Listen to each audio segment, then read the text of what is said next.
नमस्कार दोस्तों, स्वागत करता हूं मैं आप सभी का आपके अपने YouTube चैनल योगेश की रिपोर्ट में। दोस्तों, अब की बार बिहार में काबा। बिहार आज विकास की नई राहों पर तेजी से बढ़ रहा है। हाल ही में प्रधानमंत्री नरेंद्र मोदी ने बिहार को कई बड़ी सौगातें दी हैं दोस्तों, जो न सिर्फ बिहार राज्य की प्रगति को रफ्तार देंगी बल्कि 2025 के विधानसभा चुनाव में भी सियासी समीकरणों को प्रभावित करेंगी।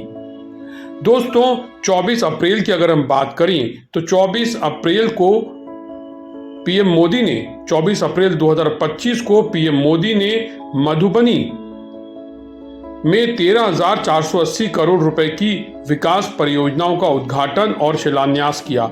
इसमें रेल, सड़क, ऊर्जा और महिला सशक्तिकरण से जुड़ी योजनाएं शामिल हैं। तो वहीं 2 लाख स्वयं सहायता समूहों को 930 करोड़ रुपए की निधि और 15 लाख लोगों को पीएमवाई ग्रामीण योजना के तहत घर की स्वीकृति भी दी गई। 30 मई 2025 को पीएम नरेंद्र मोदी ने विक्रमगंज में 3,712 करोड़ रुपए के पटना सासाराम एक्सप्रेसवे, बक्सर भरौली पुल इनका शिलान्यास किया। इसके साथ ही पटना के जयप्रकाश नारायण हवाई अड्डे का नया टर्मिनल भी खोला।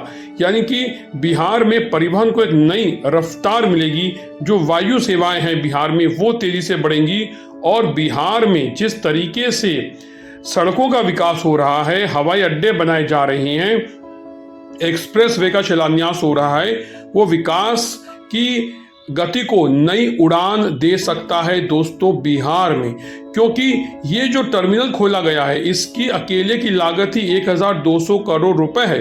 यानी बिहार में इस वक्त पैसों की बारिश हो रही है। विकास की बात करें तो 28 मार्च 2025 को इसी क्रम में कोसी मेची लिंक परियोजना को भी मंजूरी मिली, जो बाढ़ से राहत और सिंचाई को बढ़ावा देगी।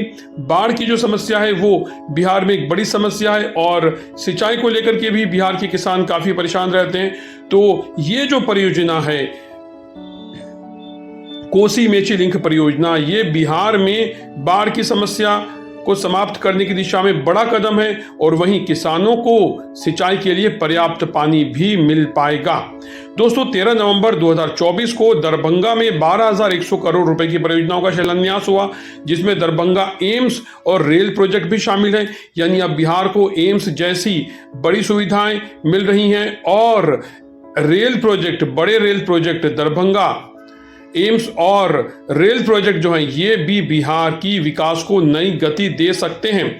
तो वहीं 1 फरवरी 2025 को केंद्रीय बजट में इसके पहले बिहार के लिए मखाना बोर्ड की घोषणा हुई थी। नया एक एयरपोर्ट और कोसी क्षेत्र के लिए वेस्टर्न कोसी कैनाल प्रोजेक्ट की भी घोषणा हुई थी। दोस्तों, बिहार को आखिर इन सबसे क्या फायदा मिलेगा? ये परियोजनाएं बिहार में कनेक्टिविटी, रोजगार और बुनियादी ढांचे को मजबूत करेंगी। कोसी मेची प्रोजेक्ट से बाढ़ की समस्या कम होगी और किसानों की आय बढ़ेगी। नए हवाई अड्डे और एक्सप्रेसवे से व्यापार और पर्यटन में बढ़ावा मिलेगा और एम्स जैसे प्रोजेक्ट स्वास्थ्य सेवाओं को बेहतर बनाएंगे और स्वयं सहायता समूहों को जो पैसा आएगा उससे महिलाएं आत्मनिर्भर बनेंगी।